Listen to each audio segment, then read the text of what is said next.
women and children revolts my soul. The only difference between this and the use of poison gas is a fear of retaliation. Now, for some of you, you're sure this is somebody from Telegraph Avenue, or at least somebody suitably who's notably left-wing. He's a person of some Stanford attachment. His name was Herbert Hoover, the former president of the United States. He wrote this in '45, and he repeatedly told associates over the years, Louis Strauss of the AEC, James Forrestal, the Secretary of Navy and Secretary of Defense, General Douglas MacArthur, and others, he told all of them versions of the same thing. So this was not a one-shot blurt followed by reflections and retreat. It was a steady position over time. I mention it to you not to argue the case, because the case is complicated and many of you will ask questions about it, but simply to remind you that the notion of A-bomb criticism is not a 1960s development, but is really a 1945 development. And if you go back to 1945, despite the arresting and chastening comments by the Catholic radical Dorothy Day, most of the objections to the atomic bombing by notable Americans in '45, once you get beyond the major officers of the U.S. military, and once you get beyond pacifists and anti-war folks, for whom you would expect it, came from American conservatives, not American liberals. Herbert Hoover, the editor, founder, publisher of that well-known left-wing publication, U.S. News and World Report, Cookish intended, David Lawrence, Felix Morley, proudly on the right wing as a conservative, who wrote an essay about the retreat to nihilism. Lawrence felt so strongly that every 5 to 10 years in his own magazine, he reprinted his 1945 editorial, which was entitled, "What Hath Man Wrought?" And his answer was, "Wretched, barbaric, and immoral." Until '72, he died around '73, '74, he repeated this. In the mid-1950s, a small publication emanating from the East by a comparatively young author condemned Harry Truman for his barbaric behavior. That was William Buckley in National Review. And in 1958, National Review ran a featured article condemning the atomic bombing. Now, the point of my examples is not to argue for or against, but to tell you the American culture over time is quite different from what you thought growing up in it and what many have described as a pattern. For the paradox is that public opinion beginning in '45 was indeed 85% for the atomic bombing, 10% opposed, 5% no opinion. Over time that changed, but even now for the most part, and there are 1 or 2 polls that are a bit different, the support tends to be about 6 to 4 in favor. Most strategists who focused on the issue in the first 25 years, including 2 who are associated with RAND, the Air Force think tank, a number of historians who wrote about it who were not on the left, tended to question either the morality, the strategy, the military purpose, or some purpose. What's strange about the culture is those arguments and analyses never gained traction in mainline culture. Not really until recent years have historians gone back and tended to look at this.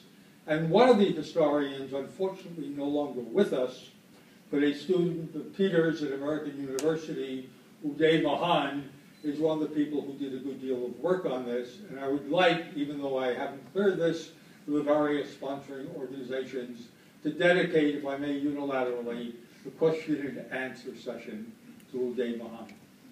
With that, let me yield to the interrogatives, keeping it that way if you can, and not, as I said, lapsing into the declarative, no matter how heartfelt the question the panel.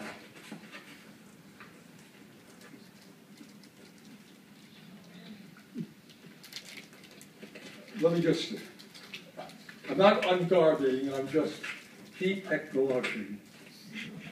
I'm going to just pass this back and forth. Yes? Yes. What was known to the president at the time about the late effects, the terrible late effects of the bombing? So I can understand a firebomb is a firebomb. When you bomb Dresden and kill civilians, or bomb Hiroshima and Nagasaki. But the scientists knew there were terrible late effects. Did the president and the advisors to the president aware of the late side effects? Yes. The question was, what did Truman and advisors around him, as opposed to the scientists working on or with the bomb, know about the potential, likely, or predictable side effects from the bomb? And I think what's meant primarily is radiation. I'm going to Peter, has studied this thing for 30 years. Peter has studied, so he's going to answer your question. You're looking at me. Okay?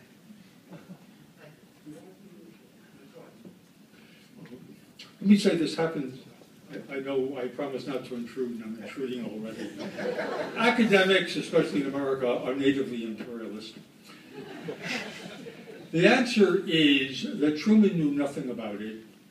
Those around him knew nothing about it. The one exception was that Oppenheimer, at the May 31st meeting with a blue ribbon panel called the Interim Committee, which included General George C. Marshall, Henry L. Stimson, Ralph Bard, the Undersecretary of the Navy, James Burns, about to be named Secretary of State, Will Clayton, Undersecretary of State for Economic Affairs, and three scientists, Carl Compton, the president of MIT, James Conant, the president of Harvard, and Arthur Holly Compton, who was president, was the head of science, the 1927 Nobel Prize winner. At that meeting, Oppenheimer said, according to the minutes, which are third party, and I'm paraphrasing rather closely but not precisely, we expect the deadly neutron effect will be about, and then he gave a measurement of about a half-mile radius or so.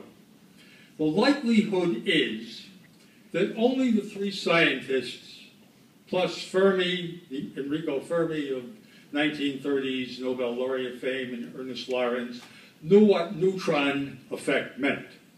Nobody else presumably knew or asked. Some of the scientists foresaw radiation injury and death, but three things operated. And by the way, I've interviewed about 25, 30 Manhattan Project alumni over time. Eugene Wigner, the Nobel Prize winner, Emilio Segre, the Nobel Prize winner, Louis Alvarez, the Nobel Prize winner, Frank Oppenheimer, the brother of J. Robert, and Richard Feynman, and a number of others. Normally, their answer has been that they foresaw radiation, they realized it could kill massively, most of them preferred not to think about it, most were rushing to get the bomb finished, and many assumed that those killed by radiation might well be first killed by blast or heat, and thus it'd be a redundant effect. Some of them recognized the deadly penumbra between the radius of death and the radius of injury, but none of them forcefully dwelled upon it. When I queried a number of them afterward, and there's always a danger in queries that you load it by giving your answer, and I'm afraid I did this in some of the cases, the general answer that came out is we're rushing to get the bomb done. We didn't want to think about this. We didn't think about it. We had the scientific knowledge to do the analysis, and we chose not to do it. It was in most cases, they said, not the conscious choice of active will, but the passive choice of the discomfort, the anxiety, the dismay, and, to use the word properly, the enormity of the enterprise.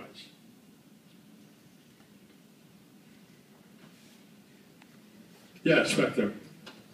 I wonder if we could have moderation that drew upon our panelists. We have the Gus trio here, rather than someone local who's pontificating and lapsing into the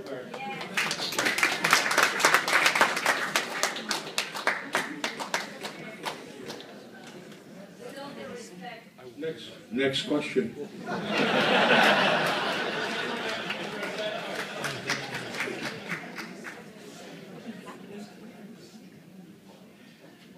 I'd like to direct this type of question to Dr. Ellsberg.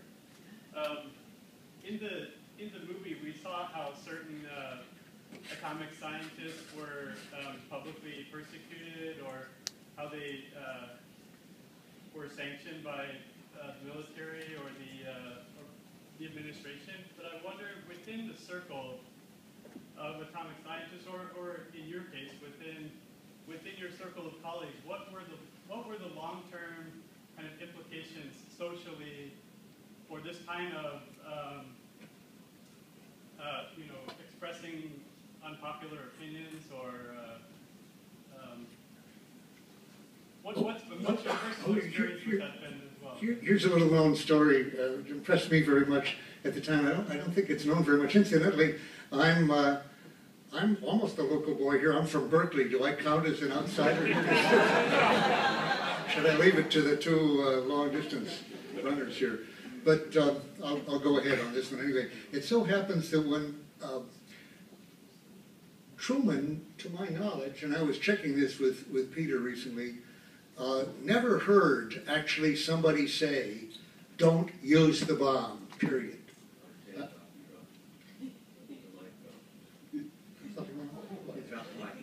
Oh.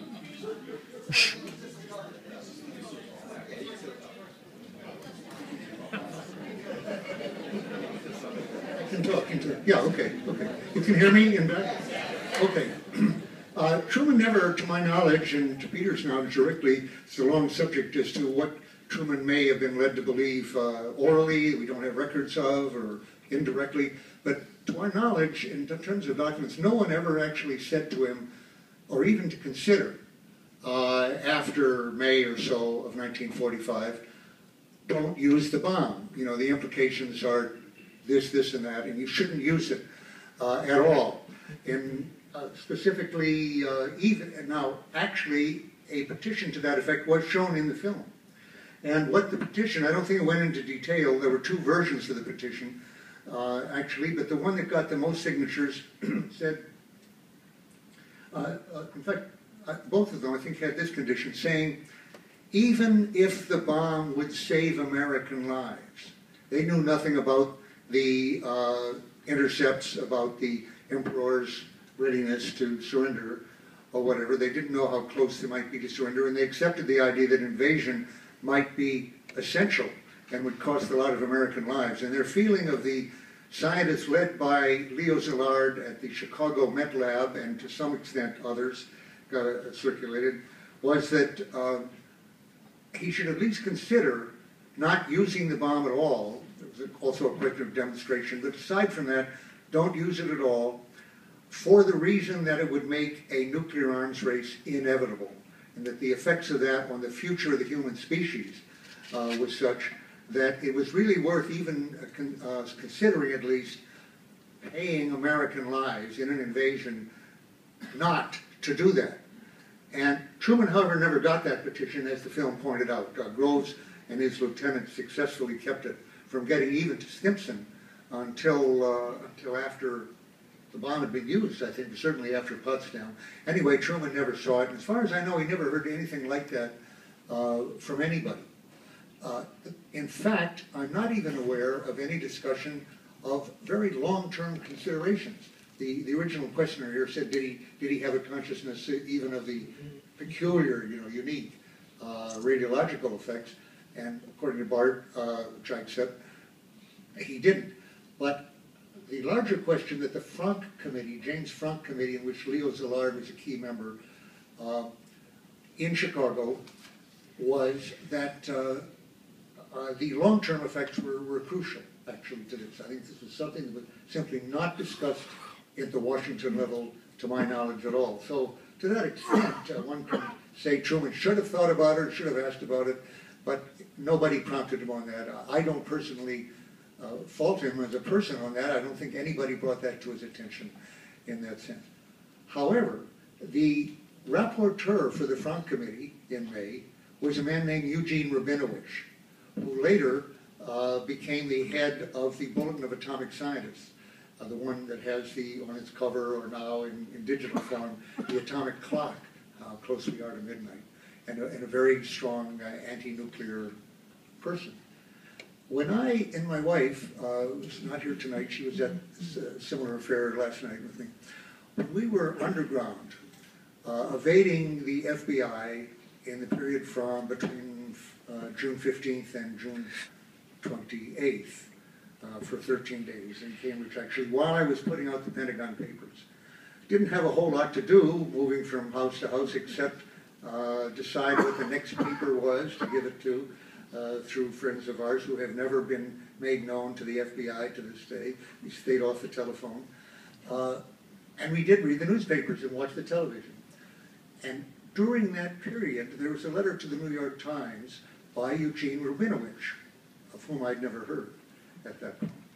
And he said, there is a current discussion going on as to whether Daniel Ellsberg should or should not have given these 7,000 pages of top secret documents to the New York Times.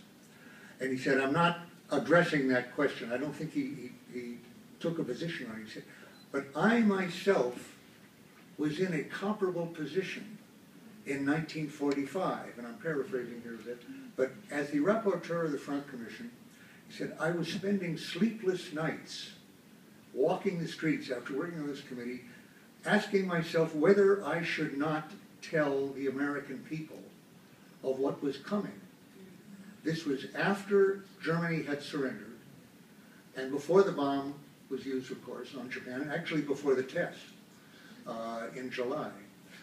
And he said, later, he expanded on this, he didn't do it in the end.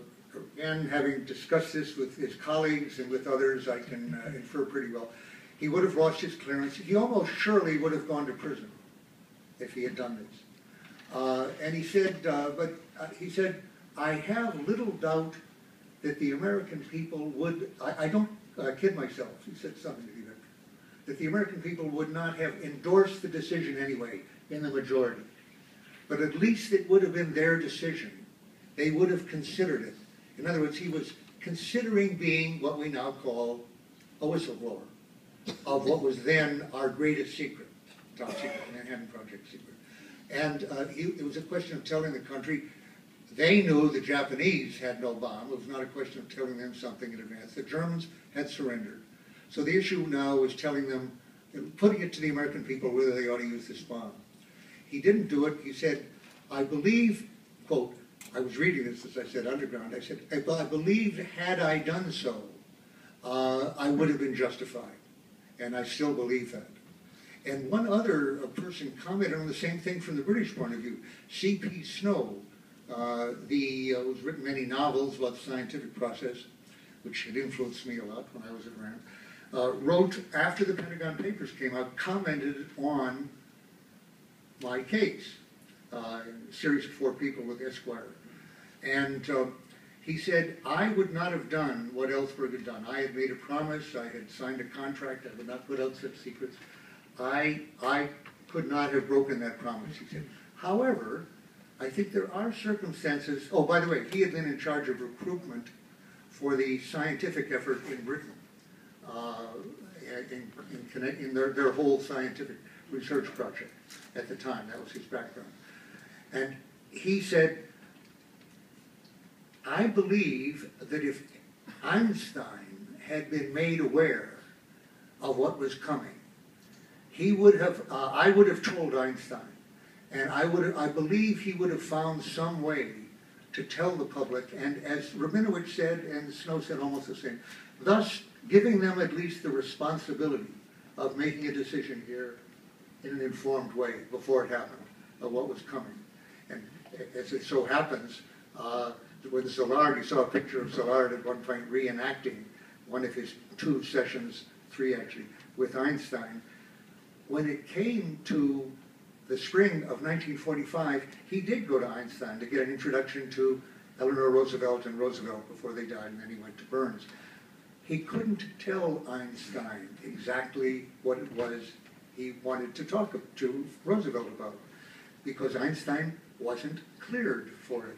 He had been the honorary head of the War Resisters League. He thought he was a pacifist, and even though he'd been involved in the very beginning of the process with Szilard by instigating the Manhattan Project, he'd never been cleared for it. And so the letter that he wrote to Eleanor Roosevelt sort of begins, I cannot tell you what it is that Szilard wants to talk to you about, but I'm sure he tells me that's very important, and I endorse him, and I have confidence in him, and I would live there. So he wasn't tested on this subject. But the question is there. In other words, there were at least one person, and maybe more than one. Szilard himself was followed by the FBI, as well as having his phone tapped, for fear that he would, in fact, break the news to the public. And he didn't come close to that again. He would have lost his clearance.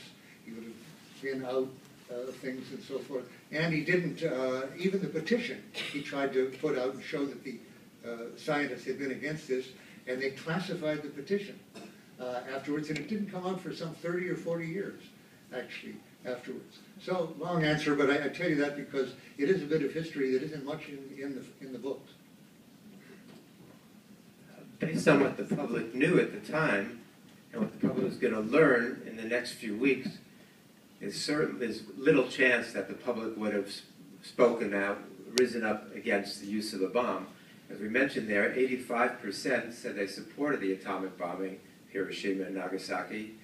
22.7% said that they wished the Japanese had not surrendered so quickly so we could have dropped more atomic bombs on them. In the southwest of the United States, 30% felt that way. So the American attitude, we show there the hatred, visceral hatred that Americans felt towards the Japanese during this period. The scientists were an exception to some extent, and a lot of the military leaders actually were an exception. But the public, I don't think, would have rallied in the way that Dan would hope, we all now would hope that they might have. I'll make a brief, I know I went on at length with that, but a brief comment on that. Another secret that was held from the American public, aside from the bomb and the readiness to use it against Japan, was what is in this film, which is the readiness of at least the emperor and the people closest to him, not particularly the Japanese army, but the people closest to the emperor and the diplomatic, including the Navy leaders, to surrender if the emperor were maintained. In other words, if unconditional surrender were dropped. The army, it's not clear, would have gone along with that.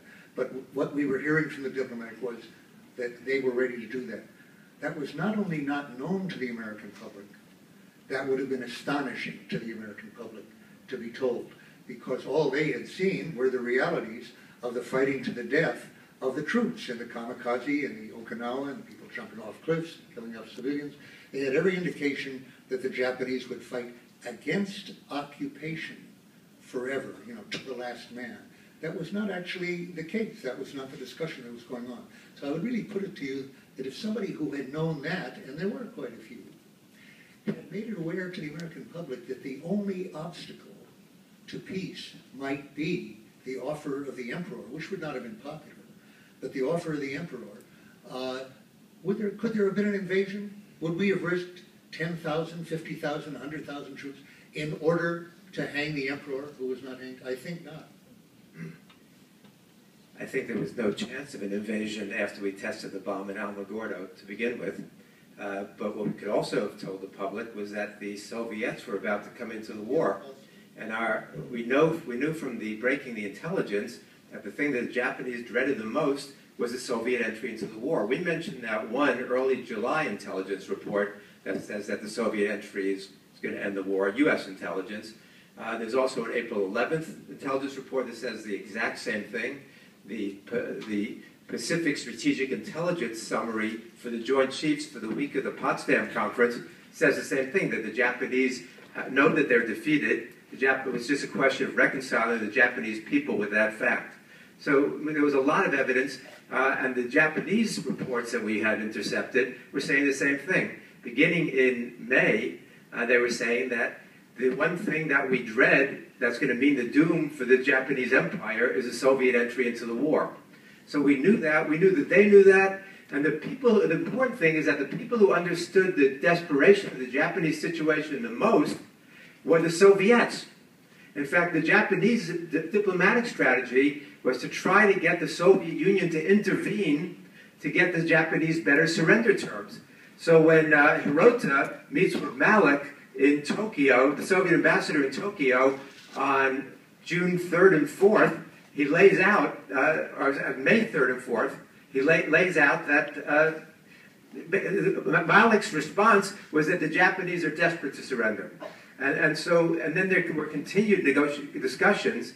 So it was the Soviets who knew better than anybody, better than the American public, even better than American leaders to some extent, that the Japanese were finished. So from the Soviet perspective, it became increasingly clear that not only was this bomb not necessary from a military point of view, that the Americans were ruthless and willing to do whatever they needed to get their way.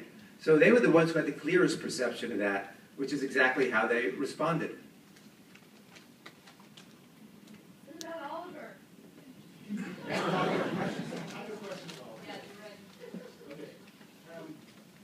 This is a question for Oliver Stone.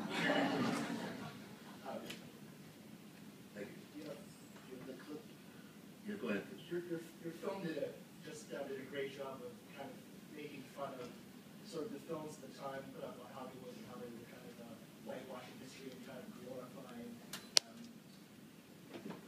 government and their actions at the time. Just as somebody who's been very active in Hollywood and as a great filmmaker, I'm just wondering, what is your opinion? Do you think that has persisted today? Do you think that the products sort of like Hollywood now are more objective and more critical in their depiction of war and U.S. foreign No. policy? Can you hear me? No, not at all. And I'll get back to that in a moment. Just by way of introduction, because I came late, I would like to know if is Sean, are you in the room? Is Sean? He's not here. Is that because he can't get in? Oh, he was in? Okay. Okay, that's one. Two, is David Talbot here? My friend? I don't know. I guess not. No? Too bad. People outside, right. If you see a David Talbot, you might let him in. Okay, nice. And, sorry to be directing, but number three, are my scientist friends here? Robert Goodis? Oh, there you are. You made it in. Okay.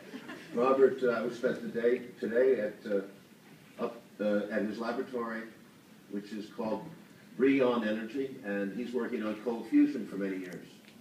And he said to me something that really woke me up. He said, you know, the most surprising thing about what we're doing is, and there's so much resistance to the idea, is that people think when you're working with nuclear material that it's harmful and there's radiation. And he says the thing about cold fusion, if it works, I hope I'm not mischaracterizing what you're saying, but if it works, there's no harm. And that's the beauty of it. It is harmless, and there's no radiation. And it's it's a great goal because you could power the world with cold fusion. Now, people think it's a dream. Well, I think if you've been around in the 1890s, you'd be kind of shocked by what we have now. So I think there's no such thing. I mean, a dream is and I think more power to this whole group of people. There's 5 of them working up the road, 6 of them that I see here, and they're working away at cold fusion, which hopefully will solve some of these problems that these gentlemen have raised in great detail: radiation and the danger of an explosion. In that regard, Daniel said something last night that struck me. He said, you know, World War II should have ended. I'm coming at this as a dramatist and as a filmmaker. These gentlemen will take care of all the historical details. But what Daniel said, to sum it up, was that it's too bad Hitler didn't drop the bomb in World War II, because that would have been the proper ending for what he did. And we would have put him on trial at Nuremberg for war crimes, and we would have, hung him or whatever it was, executed. If that had happened, that would have been the great lesson. And the irony of World War II, Daniel was implying, is that it was all, the ending was misshapen by events, because we did the wrong thing at the end of the war and set a tone that has persisted throughout the world to this day. which I would characterize from my own feeling about this, is I was born the year after, and I grew up in the shadow of the bomb, and so I went to the crisis, the nuclear missile crisis, and the fear of the Soviet takeover of the world, and I saw it perhaps at its worst, because my father was a conservative, and he was scared of the Russians, and he imbued me with that fear. And that's part of the reason I got so interested in this late in my life, is when I felt like, when Peter started to tell me about another story of how this atomic bomb myth got started. And he traced it to 1944, and the convention with Wallace and so forth. Worlds opened up to me. It was like a nuclear, a cold fusion attack. Harmless, and very exploratory, and it shredded so much of my thinking. But the problem is that we have, and I went to Vietnam and all these things, I've seen our imperialism grow and grow and grow. The problem is we didn't learn anything from World War II and dropping the bomb. We looked away and we said we had to drop the bomb, and that's what they teach in school. And as a result, we have a culture of impunity. And it goes on, and it's gotten worse. And if you really trace it through the 10 chapters we created, the 12 chapters really, you are going to see a pattern which is a fever dream. It's a fever dream because, as Bart said very, very keenly, and I wrote it down, analysis never gets traction in the mainstream culture. And it's amazing to see after some 60-plus years how we escalate to another level every time. We never go back.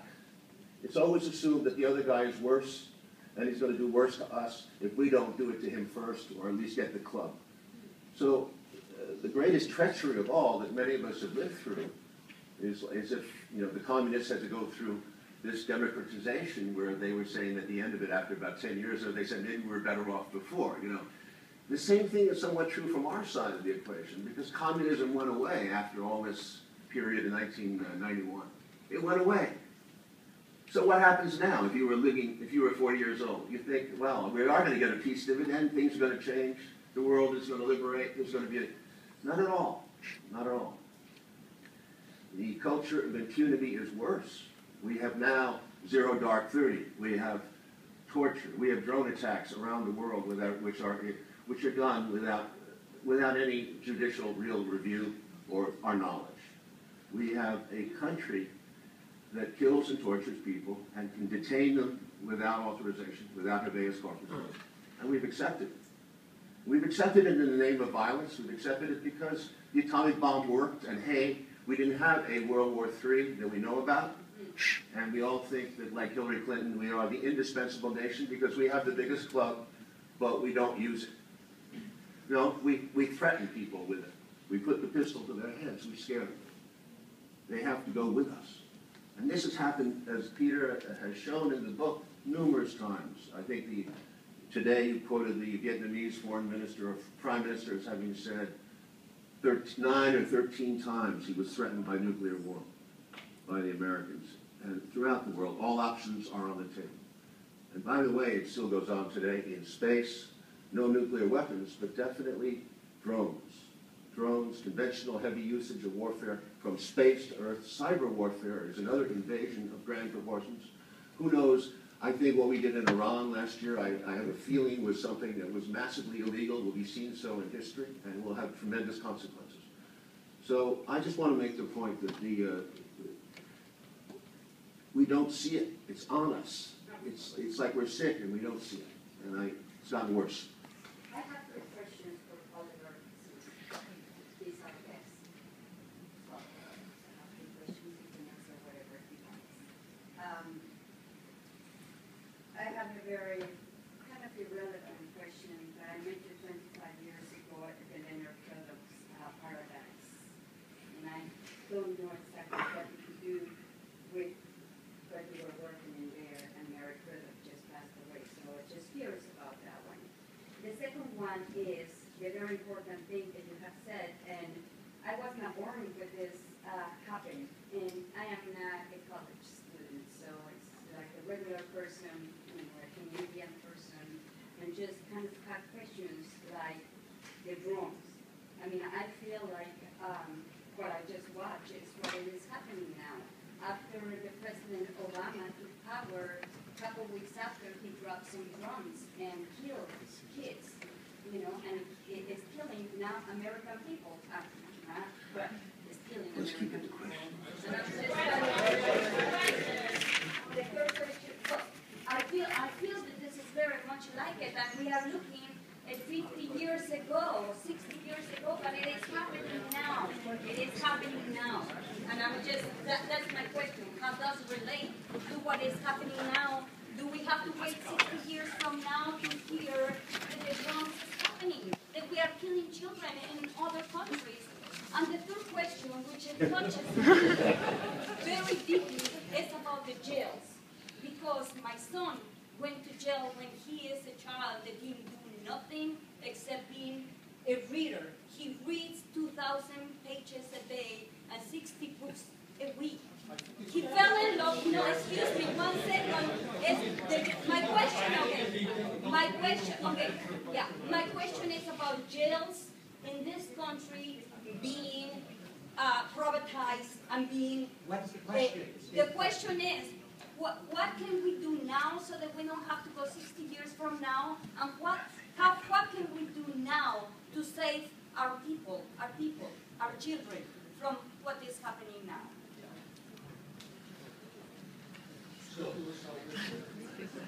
I think you're obviously very troubled and sensitive about what's happened, and I agree with you, and you can get very upset about it and emotional, and it's not going to change the situation. Quiet passion, bringing awareness to all these situations, and there are many more than just the prison system in this country, things that have gone wrong. And I think by participation as much as we can in protests and bringing letter writing to this thing and trying to get back some sense of justice is the hardest thing of all, because it's an uphill struggle. And I'm not an expert on how to do this. We talked about this last night, Dan, what the protest movements can do, what the people can do, and maybe you can shed some light on this. There's a lot of questions here. We should get people to ask questions. I was wondering, this question is for Mr. Stone. 2 questions. How did you get involved in this project? And the second question is, why did you choose to narrate the film? Briefly, after I made movies after the 60s and the 70s, I started to make movies of my experiences in life, better than contemporary. I learned a lot. I talked to a lot of people, different places, different research, but it was always in the pursuit of drama. I was making dramas, sometimes historical dramas.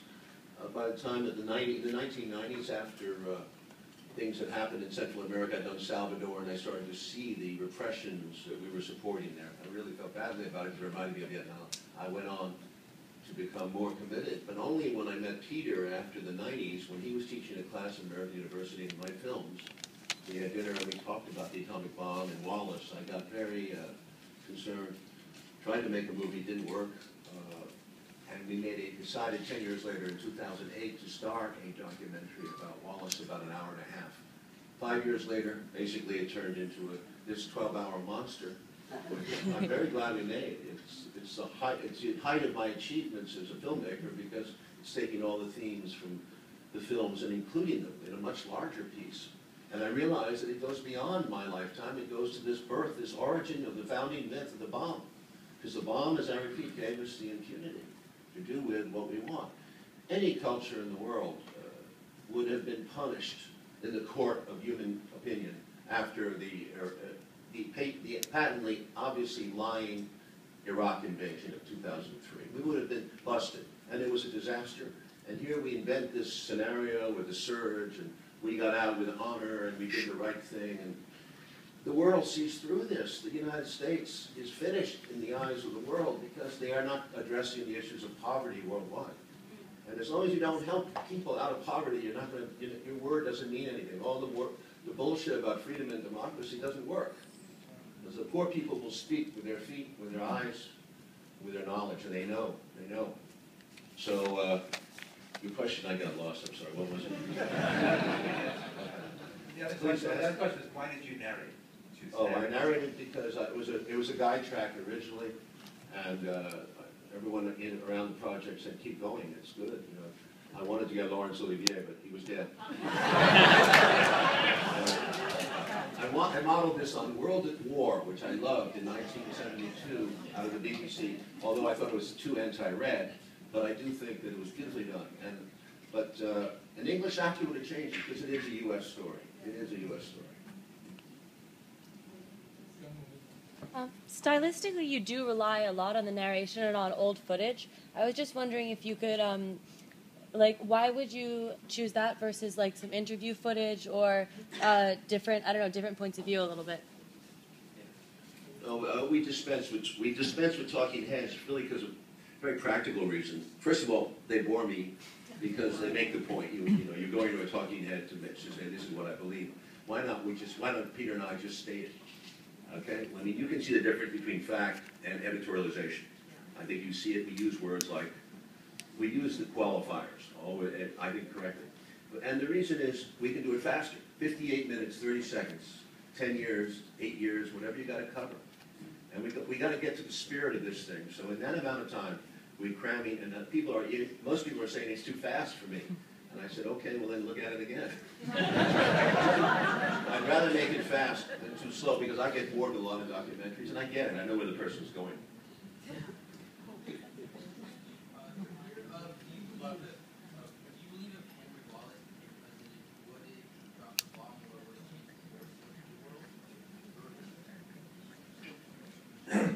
Do I believe if Henry Wallace had become president, would he have dropped the bomb, or would it have changed the course of history? Well, as you can tell from what we're suggesting there, that if Wallace had become president instead of Truman, it would have certainly changed the course of history. But there's no way to know for sure how it would have turned out.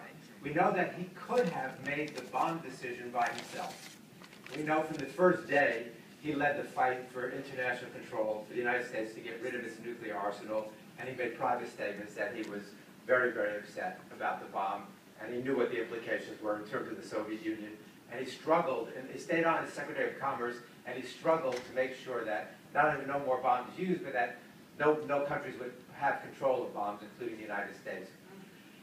But what we learned, you look at what's happening with Obama now. Of course, to many of us, he's a big disappointment, but it's partly because the American people are immobilized. And if the American people were mobilized to force Obama to do the right thing, he as much as said that. That if you want me to do the right thing, you're going to have to force me to do it. Henry Wallace, the world was different in 1945. Right? The American people were not anti-Soviet. The American people did not want a Cold War with the Soviet Union. There was a possibility of a real peace dividend at that time. Henry Wallace would have done everything he could to make that happen. So, but there are people there in top positions who would have opposed him every step of the way. They wouldn't have brought in the people who Truman brought in. Truman got rid of the rest of the old New Dealers. Wallace was the last one standing. And Truman brought in these, he turned for advice to all the people who Roosevelt didn't trust. And he immediately, it's astounding that he becomes president April 12th. By the meeting with Molotov on April 23rd, the whole tone of U.S.-Soviet relations have changed within less than 2 weeks. So he has an important meeting with Molotov, and he says, I don't expect to get 100% of what we want, but we should get 85%. Then he brags afterwards, I gave it to him 1-2 to the jaw. And Molotov said after this, he said, I've never been talked to that way in my life, after he meets with Truman. Truman says, stop breaking your agreements, you won't get talked to like that. So but the whole thing had changed. Wallace would not have done that. So the possibility for a Wallace presidency, Wallace also understood what Oliver was just saying about poverty. Wallace's corn actually fed half the world. But you look at the legacy of the Pax Americana, the American Empire, people are going to look back. We have a world in which the richest 300 people have more wealth than the poorest 3 billion. It's obscene. We have a world in which, I have a country in which the richest 1% has more wealth than the poorest 90%. Where the 6 Walmart heirs have more wealth than the poorest 30% of the American people. So part of the legacy of the American empire is going to be not how many people we brought out of poverty and how many people we brought to democracy. Some of that has happened, and the United States has contributed to some of that. But what a world run by leaders like Henry Wallace could have done, people with actual vision, people who were humane in a very different way. Truman wasn't bloodthirsty. Truman wasn't an evil person. He didn't take pleasure out of killing Japanese or anything like that. But he was a man with a very small vision, who surrounded himself with people who had equally small vision. Yes, for anyone who knows the answer, this is going to be a little bit garbled, and that's the reason for my question. At the Naval Postgraduate School, where I was a senior military affairs journalist for 15 years, in a colloquium, there was a scientist who I could put you in touch with, if you don't know this already, who said, and I could get this a little bit wrong, but you'll probably correct me, and I want to know what the real situation is. He claimed that before, as I understand it, the Trinity test, I believe it was called, that one of Oppenheimer's very high-level mathematical physicists raised into him, and this is somehow documented, and said, I cannot, my calculations show me that I cannot guarantee that the atmosphere will not be ignited. Well, this is actually well before the Trinity test. This is in the summer of 1942. Oppenheimer gathered a group that was known as the Luminaries, and they went out to Berkeley that summer to deal with various theoretical issues. One of the interesting things is on the train ride out there, Edward Teller, later the father, who takes credit for being the father of the H-bomb, says to Hans Bethe that this is a trivial issue, the atomic bomb. Let's immediately start thinking about the super bomb. And the super bomb was the hydrogen bomb. He said it'd be 1,000 times more powerful. And he wants to develop, start working on that immediately. The other members of the Manhattan Project had to calm him down to get him to work on the atomic bomb, because the atomic bomb is the trigger that's used to detonate the hydrogen bomb. But he's already thinking about the super. And when they're out in Los Alamos, when they're out in Berkeley, they start doing these calculations, and they realize there's a chance that they could set all the nitrogen in the atmosphere, all the hydrogen in the seas on fire, and blow up the world, basically. And so Oppenheimer rushes out to see Arthur Holly Compton, who's vacationing in Michigan. And he lays this out, and Compton says, stop the project until we can figure this out. He says, better to live in slavery to the Nazis than to bring down the final curtain on mankind. And one of the themes that Oliver and I are developing here is the idea that Truman and others knew they were beginning a process in the most dangerous way that could ultimately lead to that. What I see as the big difference about the atomic bomb from the strategic bombing is the knowledge now we finally have the power, developing the power to end life on the planet. And Truman says that on April 13th. He gets briefed by Burns, flies over from Spartanburg, South Carolina, and Truman writes in his memoir. He said, Burns told me that it's a weapon great enough to destroy the whole world. Bart gave me a document some years ago after the April 25th briefing when Stimson and Groves briefed Truman. Truman writes, or in Parade magazine, his daughter probably had some hand in this, but he must have told her that they said that even if we have this weapon, maybe we shouldn't use it because it can end the world, basically. And Truman says, after reading the document and after listening to them, I agreed. We should consider that. Then on July 25th, when he gets the briefing about Alamogordo, he writes in his diary that this may be the fire destruction prophecy in the Euphrates Valley era after Noah and his fabulous ark. So Truman knew that. Truman had on some level, as did others involved in this. As we say here, Oppenheimer said that within 3 years we'll likely have weapons between 10 megatons and 100 megatons. It means up to 7,000 times as powerful as the Hiroshima bomb. So they knew the road they were taking us on.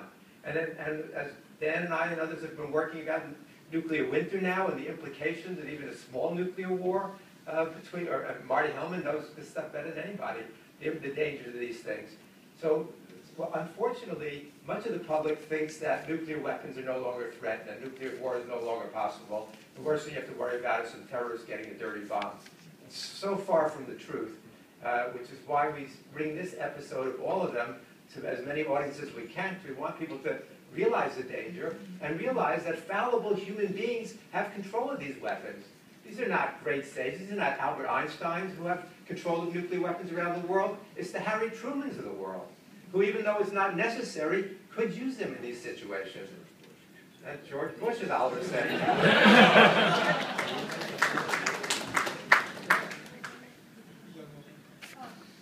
I kind of actually have a question for Professor Bernstein. No. Is that okay?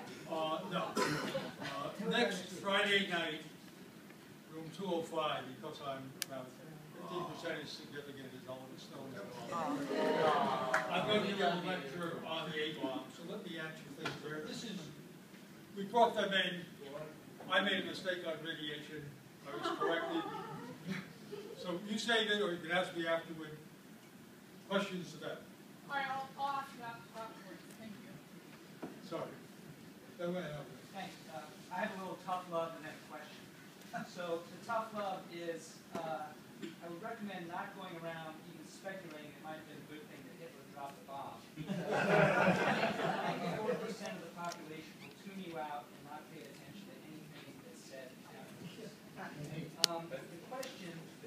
Wait, could I, as I was listening here, I was listening to Oliver using his dramatic imagination here a little bit.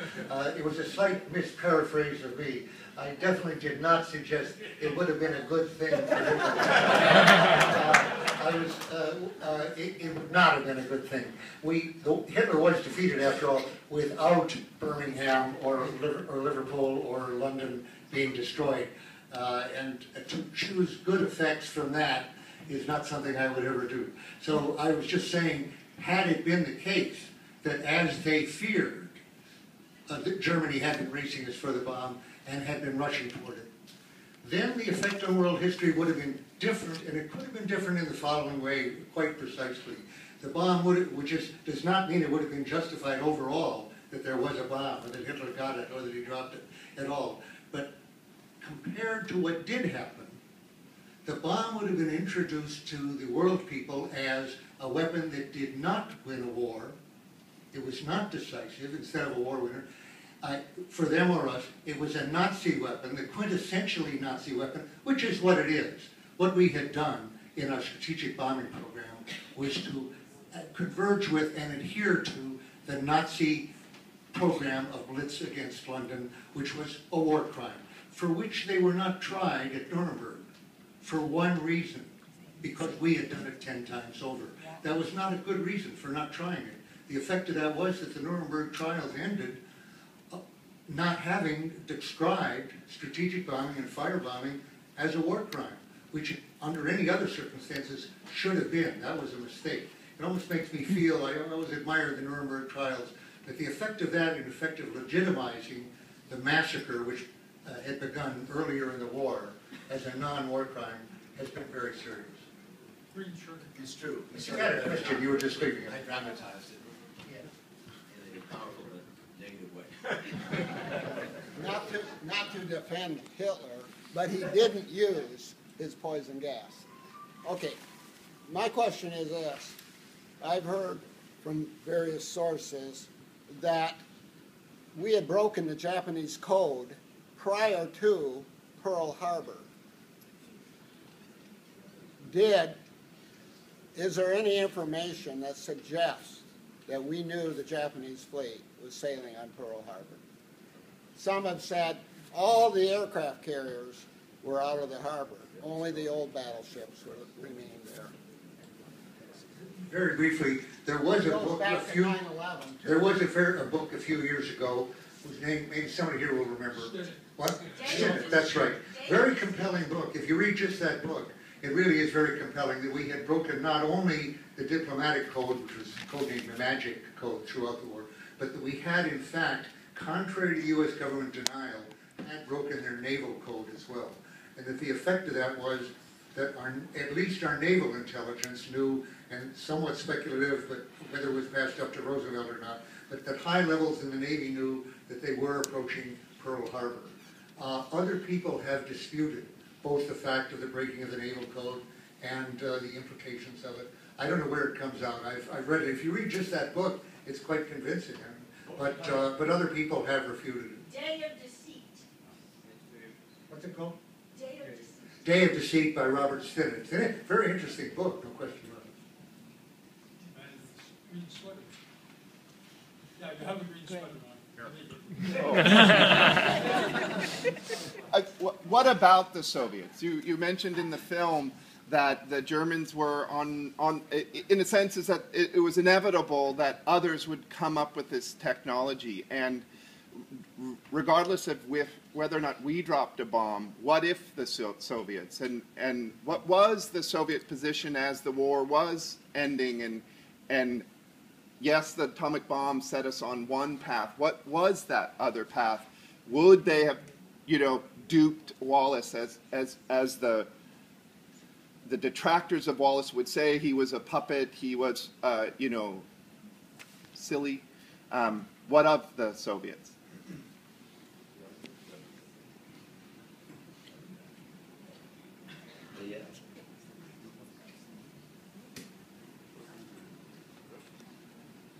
We go into that in great depth in episode 4. Because it's a crucial question, really. It's on Showtime. The question is, was the Cold War avoidable? And would the world have been better off had we avoided it? As Arthur Schlesinger said, decades from now, people looking back on the Cold War will find it as incomprehensible as we do now the 30 Years' War that racked Europe centuries ago. Given the stakes, the end of life on the planet, compared to what the fight was over. We argue that Stalin very much wanted to maintain the wartime alliance and the wartime friendship with the United States. That Stalin wanted for a number of reasons, but one of the big ones was he wanted the $10 billion that we had floated. Kennedy says in his famous American University commencement address that World War II for the Soviet Union was as if the entire United States east of Chicago had been wiped out. That was the effect on the Soviet Union. Stalin's big thing at that point, two big things. One was security. He was terrified of a German resurgence, and he wanted that buffer zone there between himself and Germany. And the second thing, he wanted to rebuild his country. He was very much of a Russian nationalist. One of the things that Stalin never was an international revolutionary. Trotsky and Stalin disagreed about that. Trotsky believed in worldwide revolution and permanent revolution. Stalin didn't. Stalin believed in socialism in one country. He wanted to build the Soviet Union. What he was doing in Eastern Europe from the beginning was not something that we would have approved. But the real hardline pro-Soviet governments, or the hardline Stalinist governments, were not put into place until 1947, 1948. So there's a window of opportunity there between 1944 and 1946-47. It's during that period that we think Wallace would have been able to make a big difference. And so he would have wanted to have friendly governments for certain in that area. He didn't have top-down controlled Stalinist states there until later. So we would have wanted to see that avoided because those were nightmarish governments that were set up. How about the last question over here? It's about 8:25, so let's do one more, and then I think a lot of these questions. So was present-day Japan and Russia, are there any people right now that are outspoken and disputes about our premise, which premise? We've got a few. Well, present-day Japan is a very disturbing. Present-day Japan is a very disturbing situation. The Shinzo Abe administration is an extreme right-wing administration, and Abe's. He was talked at points about rescinding the apology to the Koreans about the comfort women. He's going along much more strongly with U.S. policy in Okinawa, the shift from Futenma to Hinoko. He's heating up the tension. He hasn't done as much as we feared yet over Senkaku, the islands, with China. The rabid nationalism that's emerging in Japan is very troubling. It's being matched by rabid nationalism in China. One of those situations, we talk about these hotspots, India and Pakistan is one, but China and Japan is another. We know Japan is a screwdriver twist away from developing nuclear weapons. They have the plutonium, they have the capability. There's a lot of very dangerous situations that also relate very directly to this concern about the nuclear arms race and possible nuclear, these situations can develop into nuclear confrontations. And there are a number of these hotspots. So I'm not sure if that's exactly the question you were asking, but you mentioned modern-day Japan, and that's a very troubling situation. Well, There's a film crew here from NHK, the main Japanese documentary. Our book is being translated into Japanese, and our documentaries will be airing very soon in Japan. Rather than taking one more, it's 8:30, you've been very loyal, 2.5 hours.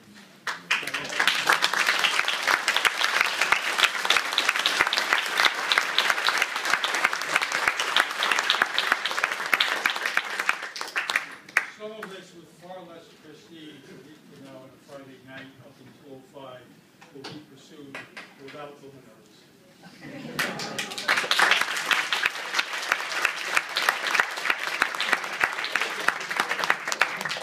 Peter, could you just say, one more second, Peter, could you just tell the people who Bart Bernstein is, because no one introduced him?